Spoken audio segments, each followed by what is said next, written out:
አሰላሙ አለይኩም ወበረካቱ። ውድና የተከበራችሁ የቻናሌ ተከታታይ ቤተሰቦቼ እንደምን አላችሁ? በያላችሁበት ዓለም ዳርቻ ሰላማችሁ ይብዛ። አገራችንን ሰላም ያድርግልን። ስደትን በቃ ይበለን። እንደው በህገ ወጥ ስደት ይብቃን። መቼም አንማርም፣ መቼም አይማሩም፣ መቼም ወላሂ ላዚም በድራማ መልኩ በሁሉ ነገር ያስተላልፋሉ። ሰራሃ ማለት ነው። ግን አይመስላቸውም። አንዳንዴ ነሲባቸው ብለው አላህ አግዟቸው እዛ ሀገር ይገባሉ። ተገቡ በኋላ ደግሞ የሚልኩትላቸው ፎቶ በቃ ወዘተ ተገቡ በኋላ ብዙ ነገር አለ። ሳኡዲ የነአም ሀገር ነች። ሳኡዲ ተገቡ በኋላ ብዙ ነገር በቃ ይመቻል ለመኖር ማለት ነው። ሳኡዲ አልሐምዱሊላህ የነአም ሀገር ነች። እና እነሱም ደግሞ እኛም እስኪ እንግባና እንሞክረው በማለት ባህር ይገባሉ። ተገቡ በኋላ እንደሚታሰብ እኮ አይደለም። ተገባችሁ በኋላ ወገኖች ማለት ነው ስደት በጣም መጥፎ ነው። በተለይ የእግር ጉዞ እስኪ አስቡት። የእግር ጉዞ ማለት ነው እንግዲህ ባህርን አቋርጦ እኔ እንጃ በጣም ከባድ ነው። እንዴት እንደምላችሁ ለመግለጽ ይከብዳል። እና እንጃ ብዙ ወገኖቻችን እየረገፉ ነው እንደ ቅጠል አገራችን። አንደኛ ጦርነቱ፣ ሁለተኛ የኑሮው በቃ አሁንማ የባሰ ነው የሚመጣው። ሰላም ከሌለ በዓለሙ ላይ ሰላም ከሌለ ሁሉም ነገር እየባሰ ነው የሚመጣው። ሀቂቀተን ምንም ነገር ሊስተካከል አይችልም። ለሁሉም መሰረቱ የሰው ልጅ ለመኖራችን መሰረት የሚሆነው ሰላም ነው። ሰላም ከሌለ ማንኛውም ሰው ተንቀሳቅሶ መኖር አይችልም፣ መስራት አይችልም። ወሳኙ ሰላም ነው። ሰላምም እኔ እንጃ ሰላምም እያለ አገራችን ላይ በቤተሰቦቻቸው ጋር የሚበላ የሚጠጣ አጥተው አይደለም። አልሐምዱሊላህ አላህ የከፈታትን ጉሮሮ ማንኛችንም አላህ ሳያሳት አያድርም ይባላል አይደለም? ይበላል። ምንም ቢሆን ትምህርታቸውን እያቋረጡ ነው የሚመጡት በስደት ላይ ማለት ነው። ትምህርታቸውን እየተው እናትና አባቶቻቸውን እያስለቀሱ ስደት ላይ የሚመጡት እንደዛ ነው። ግን ተመጡ በኋላ ረሃብ አለ፣ ድካም አለ፣ ስንት ነገር አለ ማለት ነው መንገድ ላይ ሲገባ። በተለይ ደግሞ ሴቶቹ ወገባቸውን አስረው ሴቶቹ ማለት ነው አረቡ እየቀረጻቸው መንገድ ላይ የመኒ አላህ ኢና ስዑዲ አላህ ይሁናት ይላል በአማርኛ ማለት ነው። ሳዑዲ አረቢያ አላህ ይሁናት። በቃ እንዴት ነው ያኔ አላህ ኢናሃ ይላል ማለት ነው። እና ከባድ ነው እንደዚህ ተግተልትለን ስንወጣ ይከብዳል ወገኖች ማለት ነው። ወላሂ ይከብዳል። በኒዛሚ እዛማ ሀገር እኮ ስንት አጓርጠው መጥተው ይህንን በረሃ፣ ይህንን ራብ፣ ይህንን ድካም፣ ይህንን ሁሉ ነገር አቋርጠው መጥተው እዛ ሀገር ህጋዊ ካልሆኑ አይቆዩም። የዛ ሀገር ታውቃላችሁ በቃ ህጉ አይፈቅድም። እንጃ ይወስዳል ይመጣሉ፣ ያስገባሉ፣ በቃ ይመጣሉ። አሁንም ደግሞ እስር ቤት ገብተው ፍትህ ሁሉም ጥቁር ፕላስቲክ እየለበሰ ፍትህ እንላለን ደግሞ መልሰው ይመጣሉ ማለት ነው። ጠይብ እስከ መቼ ድረስ ወገኖች ማለት ነው? እስከ መቼ ድረስ እንደዚህ ተሆነ? እስከ መቼ ድረስ ወገኖቻችን በየባህሩ እያለቁ እየረገፉ እንደ ቅጠል ማለት ነው? ምንድን ነው አሉ አገራችንን እንደው የአላህ ሰላም አላህ ያድርግልን። ሰላሙን አላህ ያምጣው። ለሁሉም ወሳኝ ሰላም ነውና ለዚች ምድር ላይ ሰላም ነው የሚያስፈልገው። ወላሂ ሰላም ከሌለ ምንም መኖር አይቻልም። ብቻ ይቺ ዓለም አስፈሪ ሆናለች። በዛም በዚህም ጦርነት የመጨረሻው ዘመን ይመስላል ያለንበት ጊዜ፣ የመጨረሻው ዘመን ያለንበት። ወላሂ እኔ ራሱ እፈራለሁ ታስበው። ሱብሃንአላህ አሁን በቃ ተስፋ ቆርጫለሁ። ሀገሬም በሄድ ጦርነት ነው፣ እዚህም ያው አላህ ተቀደረ።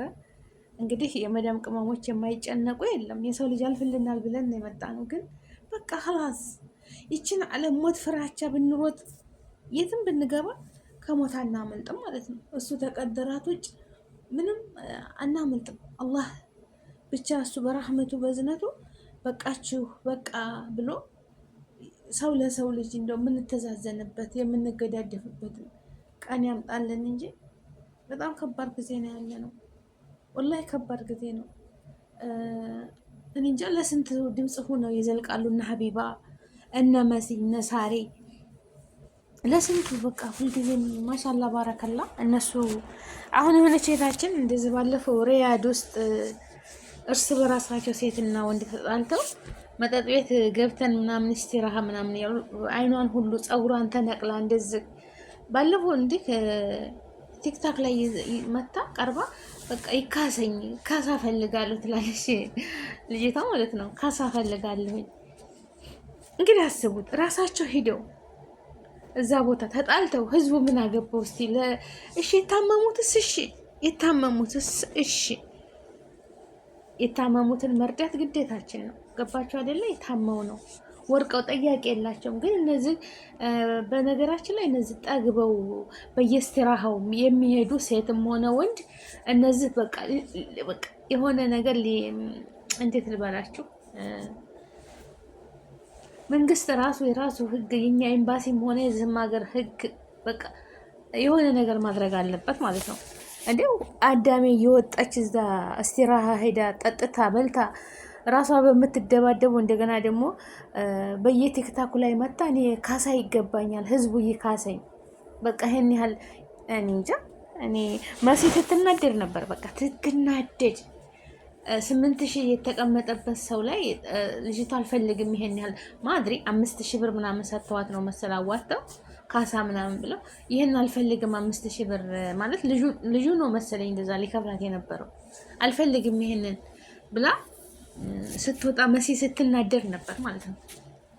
ትናንትና ጀምረን ስራ ፈተን አፋችን ለሴት ልጅ መብት እንከራከር፣ ምንም ቢሆን ሴት ልጅ መመታት የለበትም ብለው ሲከራከሩ እንደዚህ ደግሞ ይሄ አይበቃኝም ብላ አስዋት እንደስትል ግራ ይገባል እንዴ! ስንቱ ተራርቶ ነው የሚዘለቀው? በገዛ እጃችሁ ሄዳችሁ እስቲራሃ ውስጥ እስቲራሃ ምን ታደርጊያለሽ አንቺ ማለት ነው። እናንተ አንገታችሁን ደፍታችሁ ስንቶቹ ስራ ጠፋን ብለው እያለቀሱ እናንተ ደግሞ ያው የሰው ልጅ ፉር ነው፣ ማንም የፈለገውን ማድረግ ይችላል። ዋናው ነገር አስተሳሰባችን ነው። ገባችሁ አይደል? የመጣንበት አላማ ምንድን ነው? ሰው ሀገር ነን ያለ ነው። ይሄ የሰው ሀገር ነው። ወረቀትም ቢኖራል በአግባቡ በቃ ህጉ በፈቀደው እዛ ሀገር ማሻላ ባረከላ በፊት እንደዛ አይነት ነገር የለም ነበረ። አሁን ግን ያው ስለተፈቀደ በጣም ከባድ ነው እና እህቶቼ እኔ ሆን ብዬ እስትራሃ ስሄድ ግጭት እንደሚፈጠር ድብድብ እንደሚፈጠር አውቄ መሄድ አለብኝ። ለምን እዛ የሚከድበት ቦታ መጠጥ ስላለ ማለት ነው። መጠጥ ተጠጣ ደግሞ ረብሻ እንዳለ ማወቅ አለባቸው። አስለን ሰርግ ቦታ የሚሄዱ አሉ፣ ሆን ብለው ሰርግ ቦታ ረብሻ ፈጥረው የሚደባደቡ አሉ። እንደዛ እንደነዚህ አይነት ቦታ ለምን ትሄዳላችሁ እህቶቼ ማለት ነው? እንደዛ አይነት ቦታ ለምን ትሄዳላችሁ? የመጣነው አንገታችንን ደፍተን ሰርተን ተቀይረን እኛንም ቤተሰቦቻችንም ቀይረን ለመኖር ነው እንጂ በየስትራሃው በየምኑ ሺሻ ቤት እንደዛ የምትሄዱ ለምን አንገታችሁን ደፍታችሁ ለምን አሰሩም? እኔ በዚህ እቃወማለሁ። ለምን ብትሉ ስንት የሚረዳለ በየኤምባሲው በር ላይ ተጥለው ውሃ የሚጠጡት ያጡ ማለት ነው፣ ምግብ የሚበሉት በየሙስተሽፋው ሆስፒታሉ ተጥለው ጠያቂ የሌላቸው እንደዚህ ደግሞ ደላላ ወሱሳቸው በባህር መጥተው አቅጣጫው በቃ የጠፋባቸው መንገድ የጠፋባቸው በረሃብ የተዳከሙ በውሃ ጥም የተዳከሙ ወገኖቻችን ለነሱ ያስፈልጋቸዋል። በል አንዴ ባህር ገብተዋል፣ ገባቸው አይደለም? መንገድ የገባ ሰው ወደዛ ይመለሱ ችግር ነው፣ ወደዛ ይመጡ በጣም አስቸጋሪ ነገር ነው እና ራሳችንን መጠበቅ አለብን። ማንም ኃላፊነት የሚጠበቅ የለብንም። እዛ ሀገር ላይ ስንመጣ እኛንም ኃላፊነት ይቺ ለነገ ይቺ ለዛሬ ሰው ሀገር ነው ያለሁት። ነገ ብታመም ማን ነው የሚያሳክመኝ? ነገ ጧት በወዲቅስ ብር እንኳ ስታውሉ የምትሰሩ እህቶች ማለት ነው 2,000 3,000 ሪያል አስቀምጡ፣ ቦርሳችሁ ውስጥ አስቀምጡ፣ ደብቃቸው ማለት ነው። ወይም ወርቅ ግዙና አንገታችሁ ላይ ጆሮአችሁ ላይ እሰሩት። በቃ ወርቅ ገዝታችሁ አንገታችሁ ላይ ይሰሩት። በዛ ብሩ ማስቀመጫ ሴትዮዋ ምናምን እንደዚህ ሰው ቤት ያስፈራኝ ነው የምትል አንገታችሁ ላይ በቃ ሁልጊዜ እሰሩት። የሆነ ነገር ሲመጣ ሽጣችሁ ትታከማላችሁ፣ ትበላላችሁ፣ ተስራ ተፈቱ፣ ብዙ ነገር አለ። ልብስ ግን ብንሰበስቡ ልብስ አይሸጥም። ገባችሁ አይደለም? ልብስ አትግዙ እያልኩ አይደለም። ልብስ ያስፈልጋል ለሰው ልጅ ስንኖር እና እጃችሁን ባዶ አታድርጉ። ስራ ላጣፉት አላህ ስራ መልካም ርዝቅን አላህ ይወፍቃቸው። የታመሙትን ሁሉ አላህ ያሽራቸው። በጣም ይህ ስደት የሚባል ነገር ከዚህም ይቃማ እንወጣለን ብለው ተኖሩበት። አሁን እህታችን ሀና በእሷ ነገር ላይ ብዙ ክርክር ላይ እንጃ። አንዳንድ ወንድሞች ደግሞ የሚሳደቡ አሉ። እነዚህ ያገቷቸው ስድብ እኮ አያስፈልግም። ስድብ ስትሳደቡ እዚህ ላይ ሆናችሁ ያችን ልጅ በቃ ልታጠፏት ነው እንጂ ልታግዟት አይደለም። መሳደብ የለባችሁ። ስለ ዘር ስለምን መደባለቅ የለበትም። እርዳታ ተተባለ ማለት ነው። የከሌ ዘር እንደዚህ ብሄር ምናምን ሳይሆን ሰው በመሆኑ መከራከርና ድምፅ መሆን ብቻ ነው ያለባችሁ እንጂ ዘሩ ይሄ ነው ከሌ ይሄ ነው። ይሄ የባስ ቁስል እየቀሰቀሰ ሰውን እሷን እንዳትገኝ ነው የሚደረገው ማለት ነው። ገባችሁ አይደለም? እና አላህ ልቦና ይስጠን፣ የታሰሩትን የሚያስፈታልን፣ የታመሙትን የሚያሽራቸው፣ አገራችንን ሰላም ያደርግልን። እንደው የህገ ወጥ አትምጡ፣ ወላሂ አትምጡ።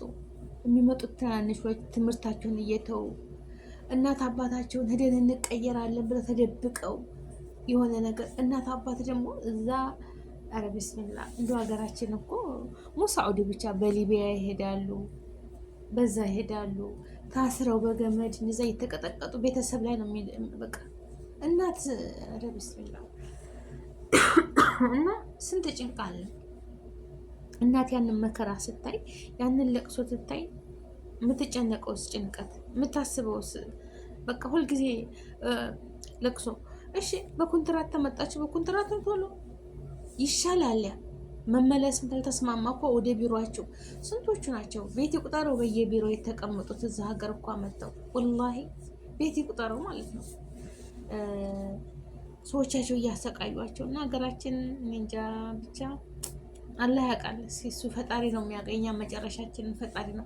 እኔ ዛሬ ተስፋ እየቆረጥኩ ነው። በቃ እኔ እንጃ እልቂት በዛ በውጭ ሀገሩን ብታዩት እንደምታዩት ነው፣ በሀገራችንም እንደምታዩት ነው። ብቻ ፈጣሪ ሁላችንን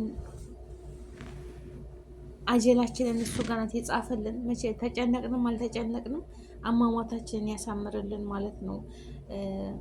ያሁኑ ያለንበት ጊዜ እኔ እንጃ ያው ሰውነንና እንመኛለን ነገ ተሳክቶልን ሀገራችን ገብተን ይሄንን ሰርተን ይሄን አድርገን ሰላም ከሌለ ምንም ማድረግ አይቻልም። አሁን ስንቶቹ ናቸው ነዳጅ ጠፍቶ በየሀገሩ ላይ የሚያለቅሱት ማለት ነው። ምንድነው ይሄ ሁሉ ያደረገው? የሰላም እጥረት። ሰላም ከሌለ አገራችን አሁን በዚህች እንኳ በኢራንና ጦርነቱ በተከፈተበት አገራችን ያለ ኑሮ ውድነት አሉ በጣም ነው የጨመረው። ዛሬ ዳቦ እንኳ ስንት ገባ? ዘይትም በቃ ያልጨመረ ነገር የለም። ለምን? ታክሲ የለም። ተንቀሳቅሰው ገበያ የሚያመጡበት ስለሌለ ይሄን ከበፊቱ ድርብ ነው የሚሄድ በቃ እጥፍ ነው የሚጠሩት ማለት ነው እጥፍ። እና እንደዛ ሆኖ ምስኪኑ ህዝብ እንዴት ይኖራል? የኔ ቤጤ ህዝብ እንዴት ይኖራል? ያለውስ እንደነገሩ ይኖራል ማለት ነው። እና ሳስበው እንደዚህ ብዬ በቃ ይጨንቀኛል። ግን በመጨነቅ የሚፈታ ነገር የለም። የባስ በሽታና ሌላ ነገር ነው የምንጨምረው ማለት ነው እንጂ ያለንበት ጊዜ በጣም ያስፈራል። ዱዓ የምንዳረግበት ሁሉም በየሃይማኖቱ ጸሎት ማድረግ ነው እንጂ ያለብን ዱዓ ማድረግ ነው ያለብን። ወላሂ አሁን የመጣብን ጊዜ እንደው ሰላም ያደርግልን፣ ዓለምን በሞላ ሰላም አድርግልን፣ አገራችንን ሰላም ያደርግልን፣ አገራችንን ሰላም ያደርግልን፣ ከመጥፎ ነገር ሁሉ ይጠብቀን። በያላችሁበት ዓለም ዳርቻ አላህ ይጠብቃችሁ። ሰላም ለሀገራችን፣ ሰላም ለህዝባችን። አገራችንን ሰላም አድርጎ አንድነትን ያምጣልን። በጣም ከባድ ነው ባለንበት በሁሉም ክልል እኔ እንጃ ከባድ ነው እና ሰላም አላህ ያደርግልን። እኔ እንጃ እንደው አገራችን የሁሉም ብሔር ብሔረሰቦች መብታቸው ተከብሮ የሁሉም በሚፈልጉት ነገር ተስማምተው አንድነት ሆና የማይበት ጊዜ ነው የናፈቀኝ። አላህ እንደዛ ያድርጋት። ሁሉም የሰው ዘር በሙሉ አንድ ነው። ሁላችንም አንድ ሩህ በቃ ነፍስያችን የምታስፈልገን ሰላም ነው። ይህን ብሔር አንዱን ብሔር ከፍ አንዱን ብሔር ዝቅ አድርጎ ከማየት አንድነትን፣ ሰላምን በቃ ህዝቡ የሚፈልገውን ነገር ተሟልቶለት በሚያስፈልገው ነገር የትምህርት ቤት፣ ሆስፒታል፣ ውሃ፣ ማብራት በቃ የሚያስፈልገው ይሄ ነው። ሀገራችን በጣም ተሰቃይተዋልና ሀገራችንን ሰላም ያደርግልንና ህግ ያለባት ሀገር፣ ፍትህ ያለባት ሀገር ያደርግልን፣ ሰላም ያደርግልን። ዝናቡ የሚዝነብ አዝመራው የሚያዝ ስደት ይብቃን። ስደት አትሰደዱ። አይሰሙም፣ በነገራችን ላይ ወላሂ አይሰሙም። በድራማ ተሰራ ተነገራቸው፣ ምንም አይሰሙም። አዎ እነሱ እየሰሩ እኛን ይላሉ፣ እንሞክር እድላችንን። ግን ተገቡ በኋላ በቃ ያለ ስቃይ ያለ መከራ ሁሉን ነገር ይቀበታል። ሴቶቹ ወገባቸውን አስረው አስረው አስረው እንዴት ነው በቃ እንደ ሰልፍ ነው የሚሄዱት። በቃ በሰልፍ ነው የሚሄዱት እና ሴት ልጅ ትደፈራለች። ሴት ልጅ ብዙ ነገር አለባት። ሴት ስንቶቹ ናቸው የመን ላይ ወልደው በየበረሃው ቁጭ ያሉት? እና ስደት ይብቃ። ወላሂ ስደት በህገ ወጥ አትምጡ። ትምህርታችሁን ተማሩ ሀገር ላይ። ከዛ በኋላ በህጋዊ መንገድ ተሰደዱ። ኸላስ አለቀ። ስደትን መጣችሁ ድንበር ላይ ትያዛላችሁ፣ እስር ቤት ትወረወራላችሁ። አሁን ሁሉ ደክማችሁ መጣችሁ ድንበር ላይ ትያዙና እስር ቤት ትገባላችሁ። የሚመታለ የሚሞታለ የበረሃ ብዙ ነገር አለ እኮ በስደት የህገ ወጥ ማለት ነው። በእግር ነው የሚጓዘው፣ ሩጫ አለ። በዛ ላይ ደግሞ የኛዎቹ በዘረኝነት ተጠምደው ይሄ ከሌ ብሔር ነው ይሄ ከሌ ብሔር ነው እያሉ እያገቱ ስንት የሚቀጠቅጡና ስንት ብር የሚቀበሉ አሉ። ፈጣሪያቸውን የማይፈሩ ነገ እንሞታለን ብለው የማያስቡ ይችን አዱንያ ዘላለም ቁጭ እንልባታለን ብለው የሚያስቡ ስንት እንትኖች አሉና አላህ ልቦና ይስጣቸው። ሌላ ምን ይባላል?